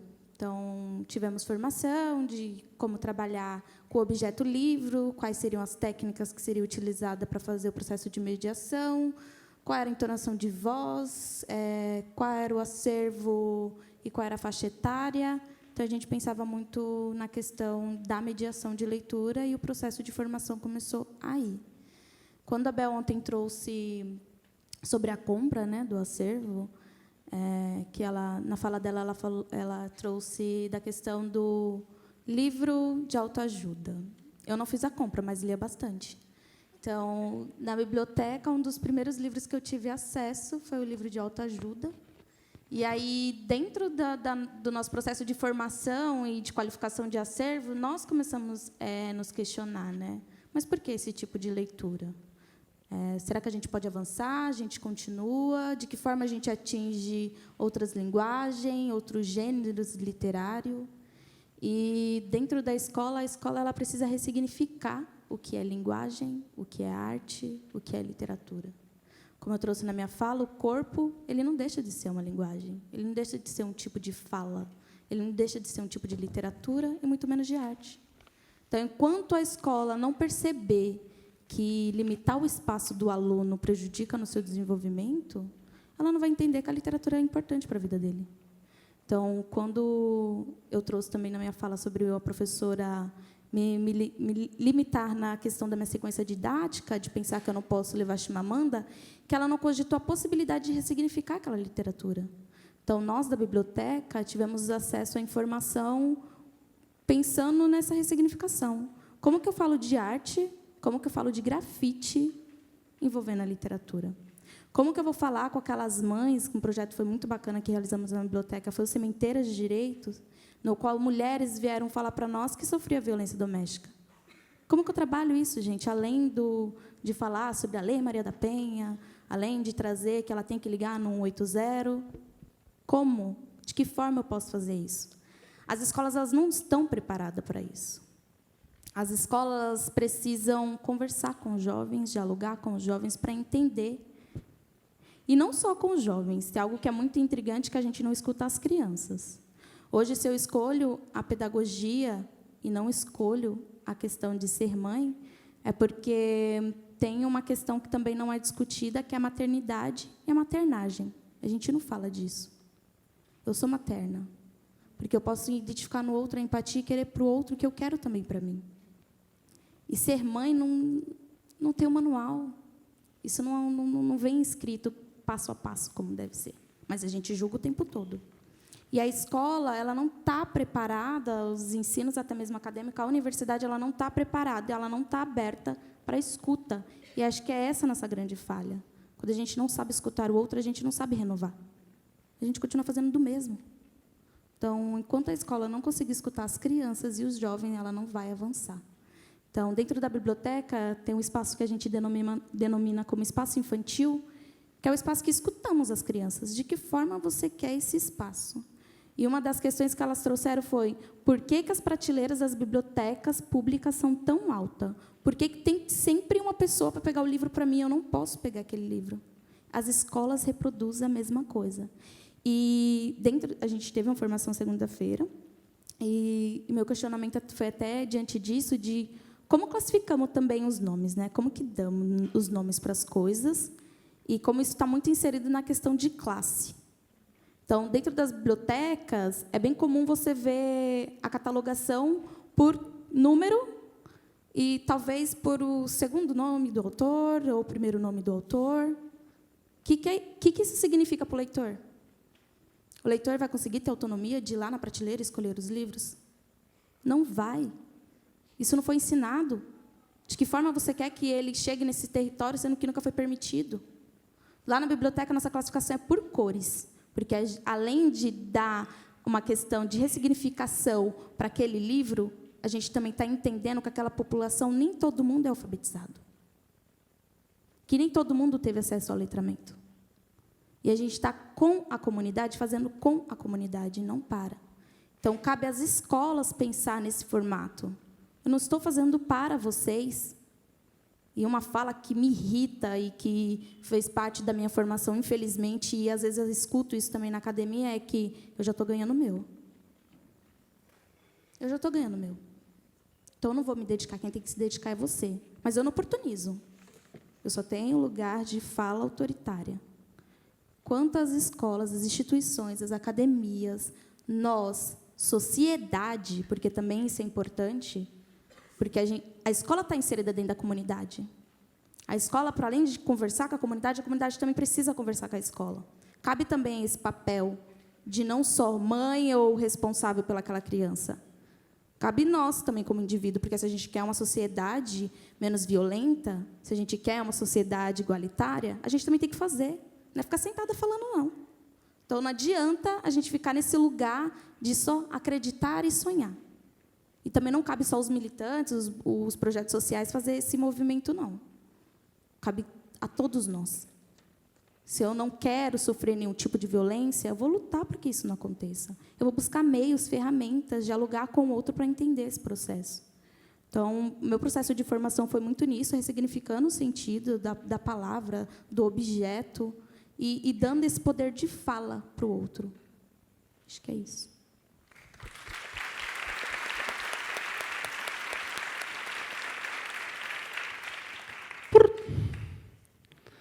Então, na escola, tipo, só ensina a gente a decorar, sério. Tipo, a competir com o outro, a fazer uma fileira e a atender lá o sinal lá e tal. E na favela não tem essa cultura e nem aptidão à leitura, se liga, porque para ler tem que ter muita concentração, tem que focar e tipo já tem vários estímulos na favela, tipo ficar ligeiro com os homens, tipo ficar ligeiro com o que vai acontecer a toda hora e tal, tipo tem enchente, tem um carro dos cana e tipo tem a galera envolvida até o pescoço, tipo como é que vai se concentrar na leitura? Tipo o código de linguagem não contempla a gente, se liga. Os livros é caro pra caralho também.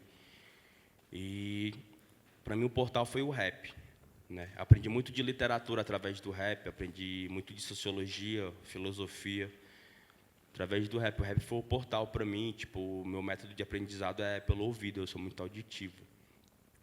E eu armazenava tudo aquilo dentro de mim e tentava fazer um sopão, né? Tipo, distribuir para o meu semelhante esse sopão e tentava, vou tentar escrever alguma coisa aqui e tipo conseguia escrever, mas a oralidade para mim é mais forte, assim, tipo, se eu escrever, tipo, não sai da forma tão genuína assim como está na minha mente, assim, né? Vamos supor que na minha mente está um paraíso muito bonito em 8K de definição, assim, tipo, em alta definição, e se eu for escrever, tipo, sai só uma florzinha em 8 bits.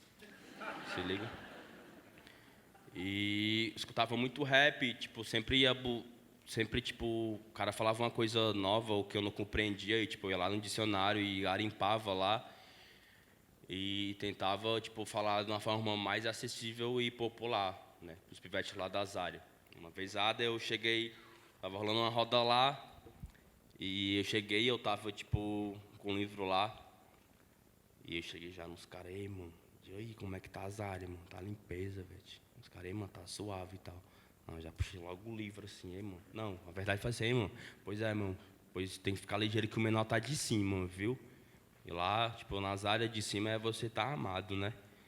Cara, mano, de qual é? Tá? Tu não saiu desses corre, não, tu é doido? Tô na febre aqui, meu filho. Qualquer coisa eu já largo o dedo já. Mas já puxei o livro, cara, mano, tá ficando doido, mano. Tô puxando, você não dá nem a ideia e tal. Aí deixei o livro lá. Nós fui conversando com outra galera, aí lá veio um David, né? Ei, mano, toma aí teu 8. Aí, tipo, ele conseguiu captar a ideia, se liga, tipo, a simbologia de ressignificar, né? E a gente sempre vai tentando, sei lá, traduzir ou reinventar a palavra e tal, a partir do cotidiano. E eu não tinha, tipo, eu escutava rap, os caras falavam, sei lá, de Agatha Christie, os caras falavam do poder da palavra também.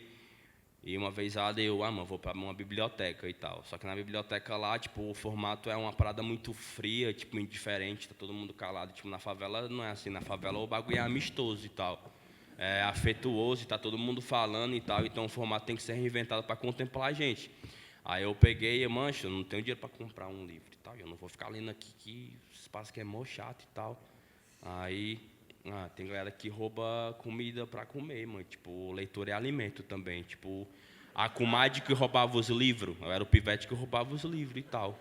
Fazia o bagulho mesmo acontecer e, tipo, extraía lá o conhecimento e depois eu dava para o pivete também que queria ler e ficava nessa e tal, mas o meu portal mesmo foi o rap, assim, tipo, o lance da fala, tipo, que a escrita é massa, mas, tipo, a escrita é um bagulho de domínio e tal, né, tipo, o Playboy tá com um bagulho da escrita, né, e a galera favelada, oprimida, tipo, tá com, sei lá, a mão no volante e tal, tá de chofé, tipo, transportando o Playboy, ou, tipo, tá colocando uma gasolina no carro do Playboy, ou, tipo, tá levando lixo, ou tá com a mão na enxada, ou tá fazendo uma merenda, se liga, tipo, ela não tá pra escrever, ela tem a fala, mano. É isso aí, valeu.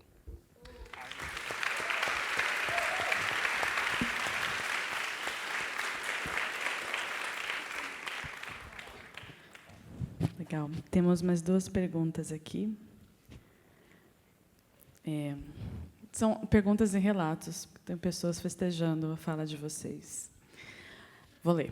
Mano, que sensação boa ver vocês aí, debatendo esse não lugar em que nos tornamos pontes diante dos saberes da quebrada e da academia. Eu gostaria muito que vocês discorressem sobre os pescoços que viramos ao contar quantas das pessoas ao nosso redor são negras. Dos pescoços que se viram como querendo impor ou questionar. Dos pescoços que quase se quebram em postura paternalista diante de uma pessoa negra, periférica, que, para o espanto de alguns, é uma pessoa. Olha.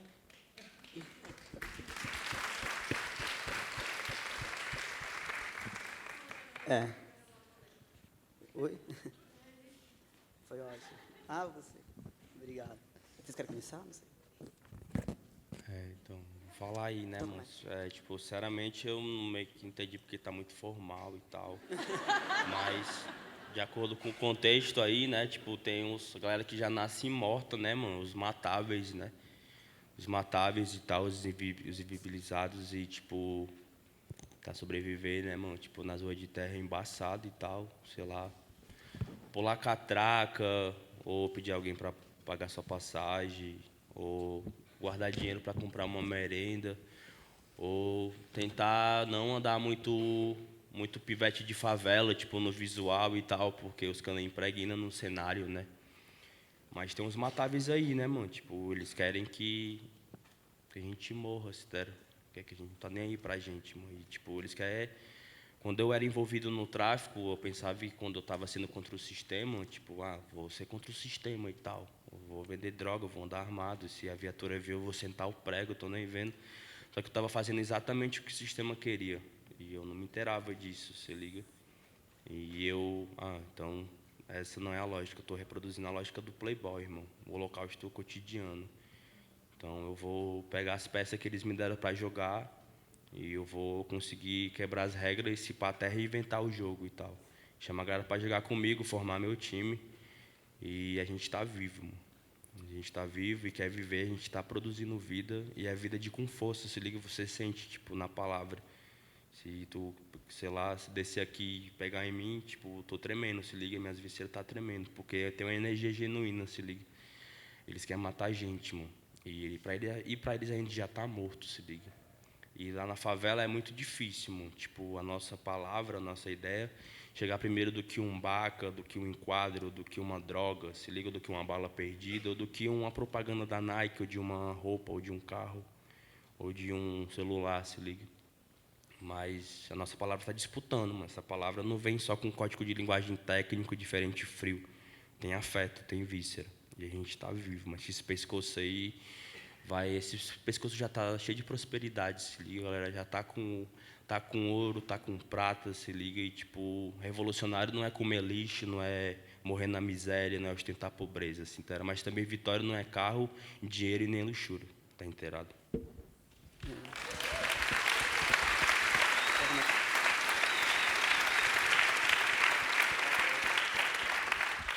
Olha, eu acho que a gente conviveu muito, né, esses dias que a gente ficou, a gente trocou muita ideia, foi muito foda, assim, tipo, de aprendizagem, né, e de troca. Essa mesa foi muito assertiva, assim, porque eu acho que traz 3 jeitos de existir, né, tipo, quando a gente pensa em juventude, a gente sempre, é isso que eu estava falando, né, acho que todos os jovens são iguais. Eu acho que essa mesa demonstra muito disso, né, de como que a gente é plural e diverso e tem N vivências, né?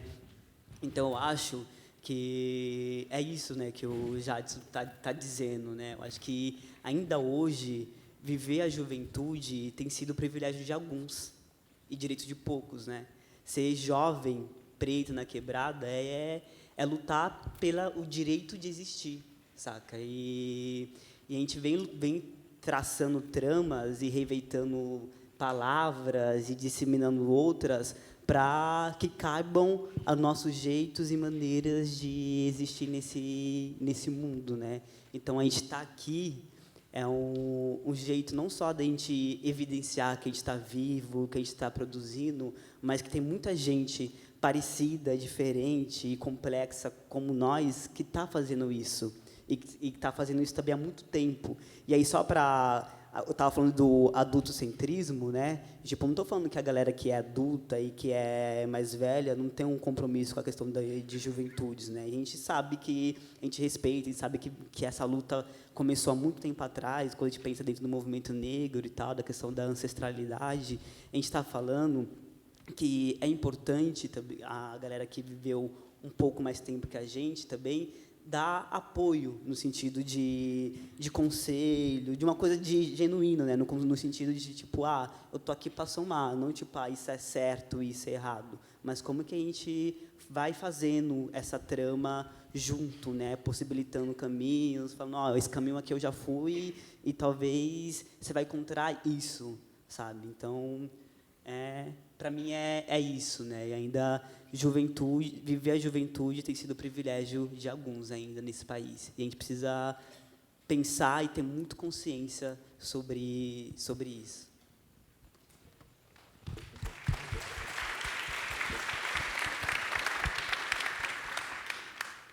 Bom, essa reflexão que foi posta me traz muita questão de nós mulheres. Até porque tem um movimento muito de falar da negritude, mas você pensar sempre no masculino. Não se pensa nas mulheres que estão morrendo. Se não for para falar de violência doméstica, são poucos os índices que falam das mulheres que estão morrendo na periferia pelo fato de ser preta. Recente, menos de um mês, uma criança morreu na porta do bar da tua mãe. Ela estava brincando, só tinha apenas 10 anos, ela foi morta. Pouco se ouviu falar. Pouco teve divulgação na mídia. Mas as crianças, porque são muitas, principalmente no Rio de Janeiro, principalmente os meninos, estão morrendo e estão sendo dito. Isso é um lugar que te colocam e que não estão percebendo o quanto essa violência ela não está sendo só para um. Não estão pensando em nós, mulheres. São poucos que pensam em nós, mulheres. Então, quando formos falar de negritude, até mesmo os homens, eles também têm que falar sobre as mulheres. Porque sabemos muito bem onde estamos enquanto mulher negra e sabemos também muito bem onde eles, homens, estão. Mesmo que negro, eles estão à frente de nós. Não tem igualdade pelo simples fato de ser negra. Não tem. Então, no meu pescoço, eu tento ter esse olhar para além de ser para frente ou para trás, mas olhar para as minhas laterais. Quem está comigo, quem anda do meu lado, e quem é que não anda do meu lado, mas precisa de mim. Então, acho que no meu pescoço está muito disso, de você ter esse olhar 360 graus. A gente não pode ficar só olhando para frente e acreditar que só é eu, sujeita, Kathleen, mulher negra, não vou falar sobre as questões de luta de classe ou até mesmo das questões de luta dos héteros ou dos homossexuais. Não, não é isso. Acho que cabe você abarcar todas as diversidades e se contemplar em tudo, nas lutas, não é individual isso. A gente não pode ser tão ridículo ao ponto de não conseguir enxergar essas múltiplas violências. O Bruno traz essa questão da juventude ser no plural e você ter uma diversidade de pessoas e de sujeitos. Estamos pensando também nas múltiplas violências que estão acontecendo e colocando essas mulheres também dentro desse círculo aí de agressão, para além da doméstica? Acho que é isso.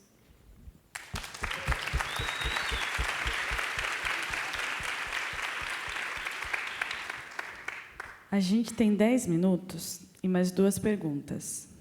Como que vocês preferem fazer? Eu escolho uma, os 3 respondem, ou cada uma responde um? A gente pode fazer as 2, ao mesmo tempo a gente tenta responder. Pode ser? Tá bom. Gostaria de parabenizar a mesa e falar da minha alegria de ouvir um contemporâneo. Pergunto aos 3 como o movimento jovem se encontra em termos de organização política e debate ideológico sobre a atual conjuntura brasileira. E a outra pergunta, o que vocês acham que aconteceu na Escola Raul Brasil? O que vocês pensam sobre essa violência nas escolas, na violência nas famílias, enfim, da tragédia em Suzano?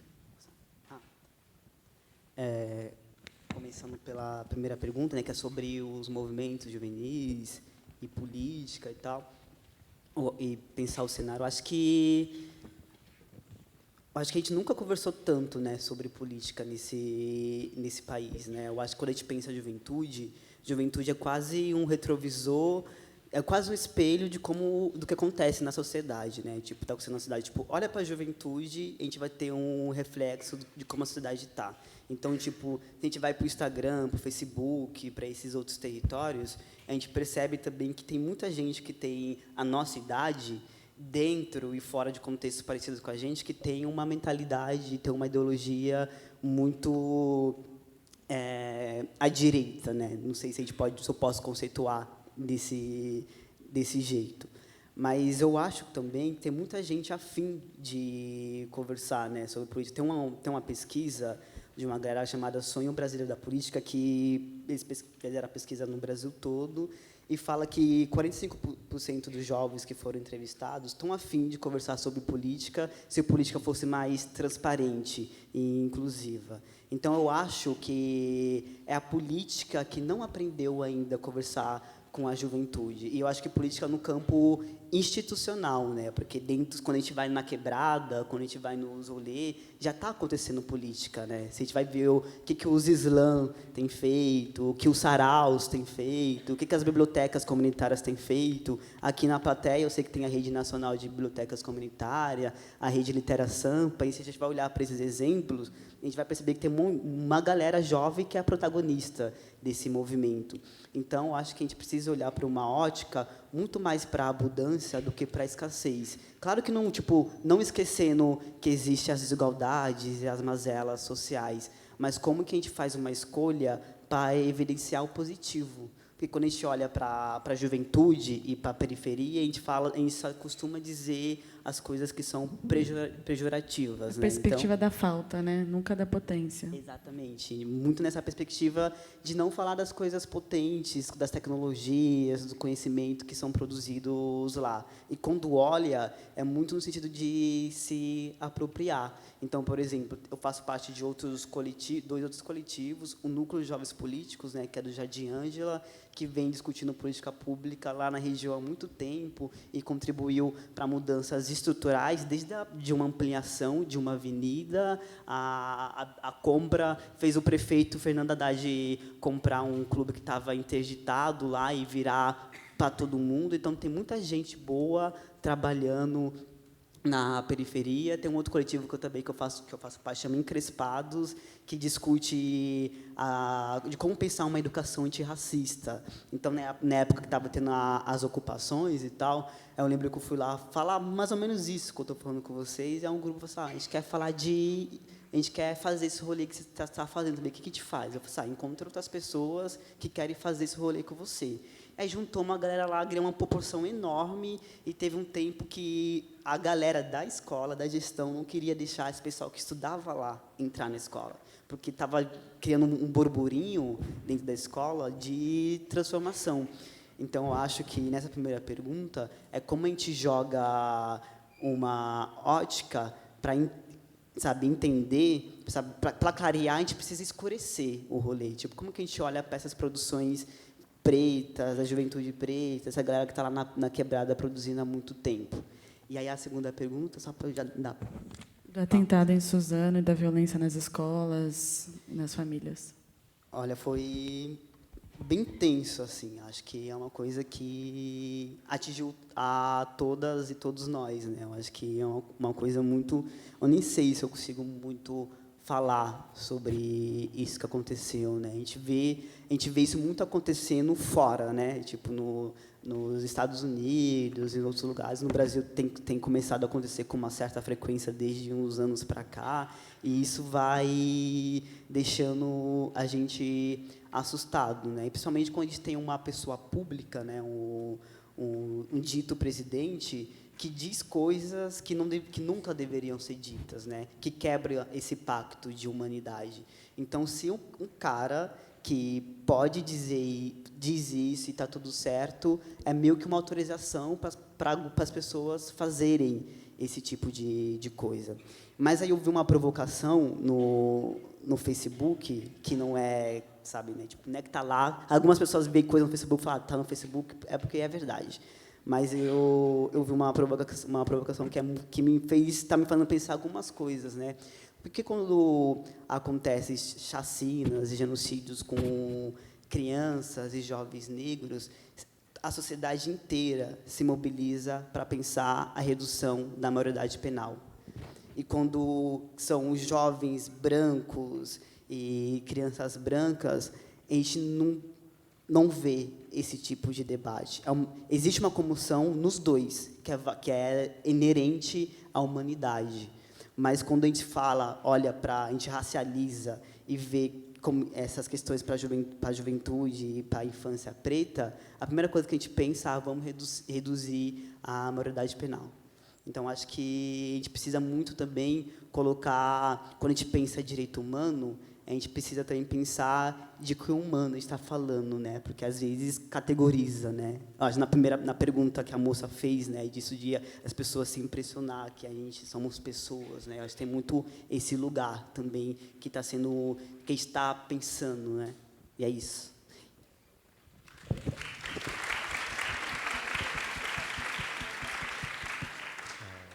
Então, ontem eu colei aqui e, tipo, eu fiz questão de tacar a bermuda e o chinelão e andar naquele gingado lá que os playboy pira. E, tipo, tem uma tatuagem aqui, manchete, citera. E eu colar aqui, tipo, num bagulho que eu não me vejo, citera. Tipo, e eu chegar aqui e falar na gíria e tal, é político. Eu falar na gíria e, tipo, os playboy se impregnar no estereótipo e tal, pensar que, tipo, começa a coxar a alça da bolsa, a esconder o celular. É violência simbólica, né? E a gente está enfatizando, tipo, o conhecimento, o saber popular, através da gíria, tipo, do jeito que a gente anda e pá, é política também. Já cheguei em uma universidade federal, que eu estava até trocando uma ideia mais cedo, né? Tipo, que quando a gente chega nos cantos e tal, tipo, eu tenho a pele clara, mas eu tenho um estereótipo, né? E vou chegar lá na universidade e ela fica, tipo, olhando assim, tipo, que nem ontem. Tipo, ela tá olhando assim para mim, tipo, sim, mas o que ele está fazendo aqui? Ou então olha para a gente como faz a gente se sentir sujo sem estar sujo, se liga. Aí eu entro lá na sala e fico na mesa lá esperando lá, né, iniciar o bagulho. E a galera que me olha feio, tipo, vai me ver, tipo, eu tô lá na mesa, se liga. E eu tô falando na gíria, tipo, eu não vou reproduzir o código de linguagem dos playboys. Isso é política também. Se liga. E o que já está acontecendo na conjuntura aí, ó, o rap já falou já há 20 anos atrás, tipo, há 30 anos atrás, tipo, o rap é o som do futuro, citera. Rap é o som do futuro, mas também ele fala muito do bagulho que aconteceu lá atrás e, tipo, se repete, sério.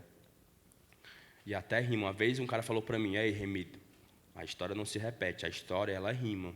Porque ela se sofistica, as engrenagens vão mudando, ela vai passando um óleo e tal. Outras pessoas estão movendo as engrenagens, estão mantendo os status quo. O bagulho é sofisticado, né? Alta tecnologia, baixa qualidade de vida.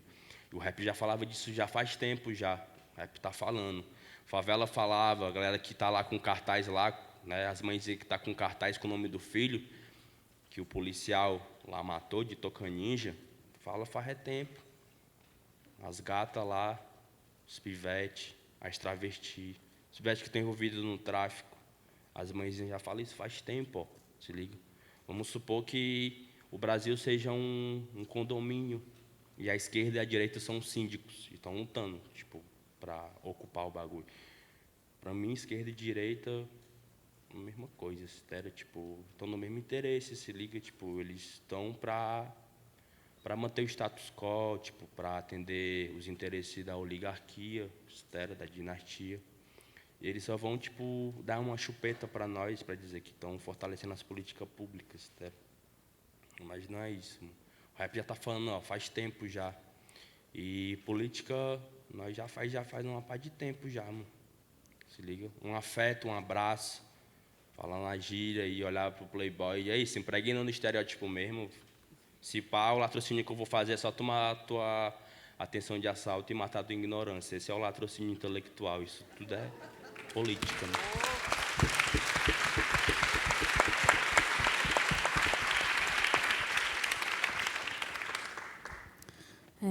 Fica até difícil depois de falar.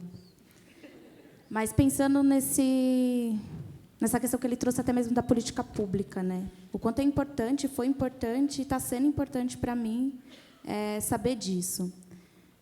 Algo que é intrigante e até mesmo a universidade ela fica chocada é quando você vai falar de plano municipal. Como assim? Você tem propriedade para falar do assunto? Sim, eu tenho. Participei do plano municipal do livro Leitura e Literatura e Bibliotecas. Então, o meu TCC ele vai estar abarcando também essa importância de como a gente valoriza a questão da literatura como um direito humano.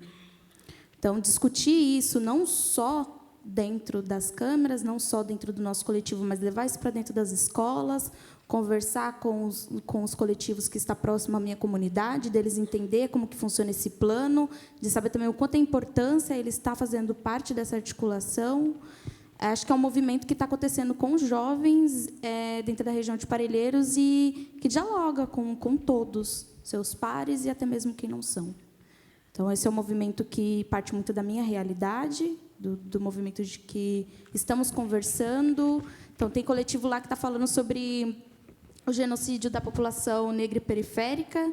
Então, tem coletivo lá que está falando sobre arte, que está falando sobre o teatro, e a gente está envolvendo todos essas ferramentas, esses diálogos que, para mim, eu tenho mais propriedade, eles nem tanto, e então a gente vai compartilhando essas vivências que temos.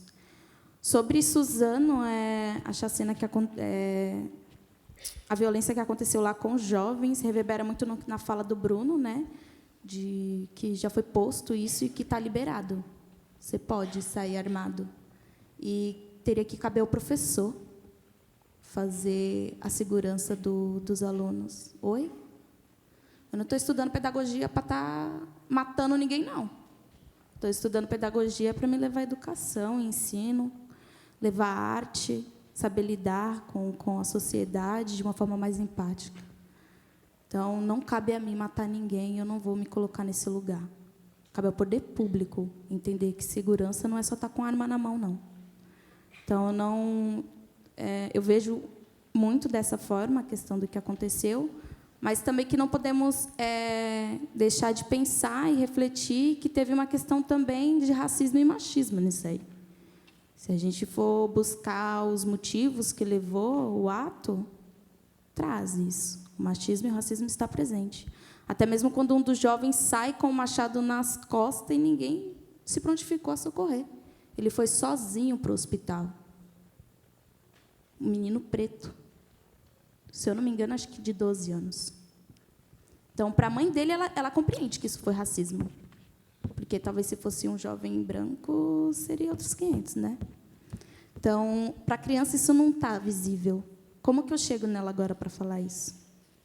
Acho que esse diálogo ele acontece muito na periferia, de você reconhecer que nem todo lugar você vai estar vestido da forma que você gosta.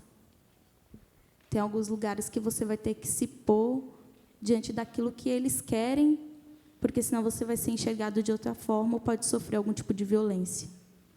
Então, o que o Jadson traz é algo muito importante para mim, porque é uma reflexão que eu trago no meu dia a dia e que eu tento comunicar até mesmo com o pessoal do coletivo, né? O quanto a gente se porta em alguns lugares.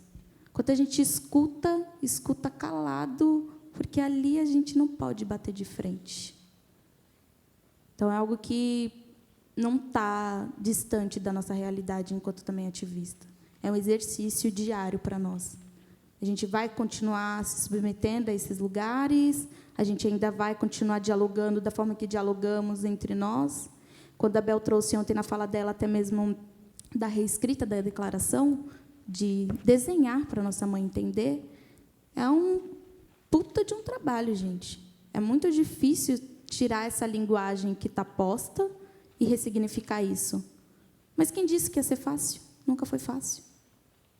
Então, acho que pensar, né, dessas duas formas, né, como que estamos inserindo a política e essas violências que estão aí no nosso cotidiano, é pensar que não vai ser fácil e que a gente precisa ter elos, a gente precisa se fortalecer, precisamos dar a mão um para o outro e sempre puxar quando necessário, e mesmo que não for necessário, abrace, beije, diga o quanto amo o próximo. Mesmo não tendo vínculo cotidiano, 24 horas, é importante dizer para o outro o quanto ele é importante. Eu sinto falta isso no nosso cotidiano.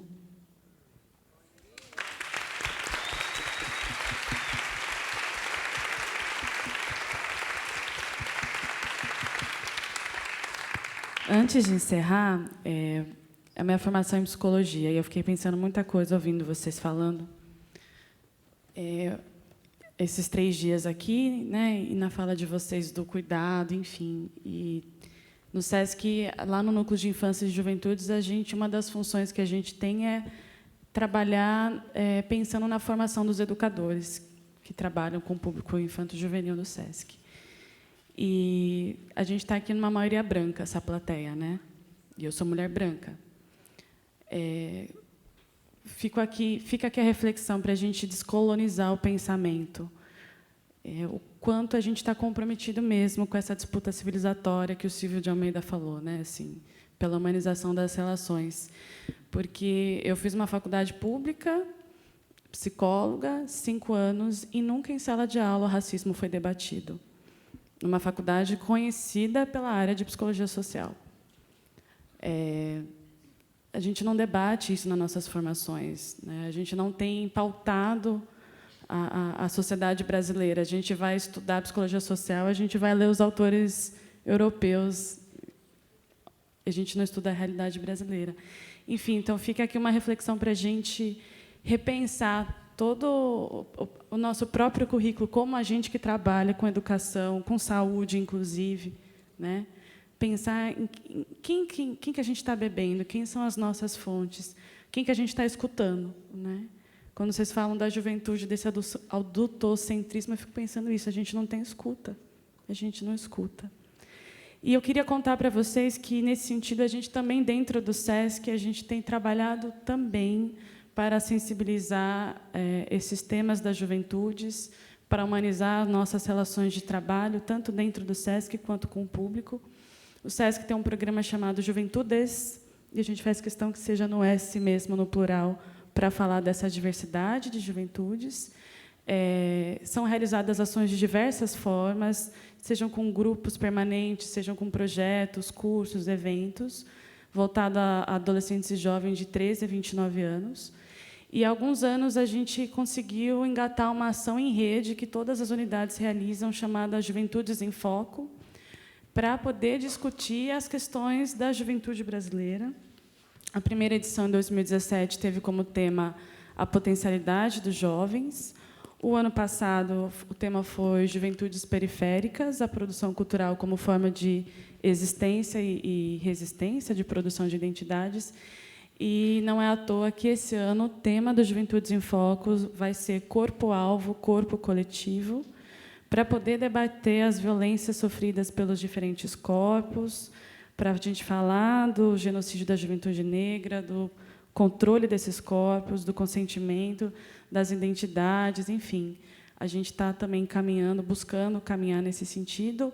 Essa ação vai ser realizada nos meses de maio e junho em todas as unidades do SESC. Então, convido vocês também a acompanhar.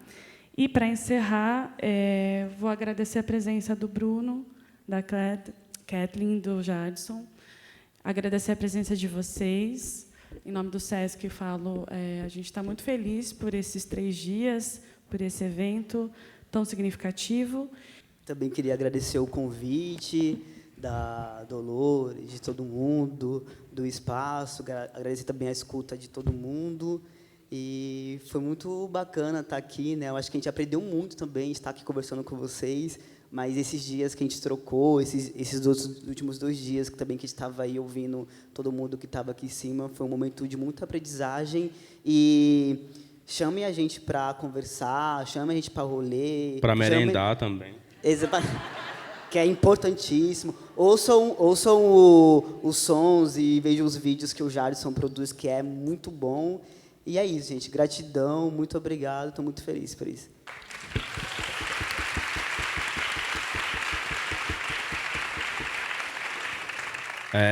Mais uma vez, queria dar um salve para os detentos, para os menores abandonados, que cheira cola, que está viciado no crack, que está envolvido até o pescoço no tráfico, para travesti de esquina, para prostituta, para mãe solteira, para o motorista de ônibus, para o trocador.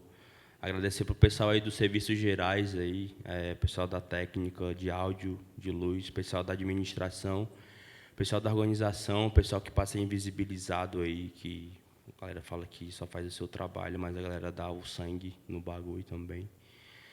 Dar um beijão aí para o meu filho, o Ravi, dar um beijo aí para minha companheira, também para minha mãezinha, para meus irmãos, e para a galera que se foi no corre do malote, aí, pensando na melhoria do bagulho e não voltou com dinheiro para casa.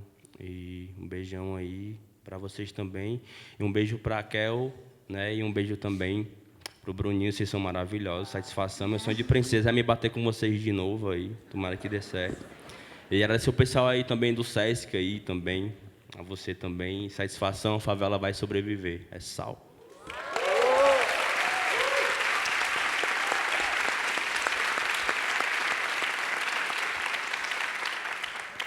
Bom, agradeço imensamente por estar aqui com os dois.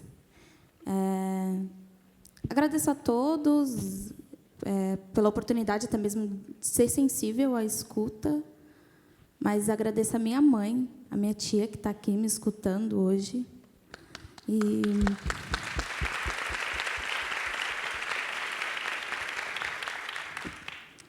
E falar que tudo isso é por ela. Vai ser sempre por ela, vai ser sempre pela minha família. E tem uma coisa que tem me incomodado muito e que acho que vai no meu agradecimento. Eu agradeço ao meu pai por não ter tido a oportunidade de conhecer a filha maravilhosa que ele não quis assumir. Ele perdeu a oportunidade de sentar um dia comigo e saber tudo que eu poderia ter compartilhado com ele sobre essa vivência maravilhosa que é afeto. E que, quando na minha infância, eu não tive percebido, mas hoje eu percebo tanto que minha mãe lutou, tanto que minha mãe fez para que eu estivesse aqui hoje. Ela não tem noção, ela não tem, talvez tenha hoje, porque eu nunca falei isso para ela, da força que ela me dá, da potência de mulher que ela colocou no mundo e da potência de mulher que ela é. Então, agradeço imensamente a senhora e muito obrigada por ter feito tudo por mim.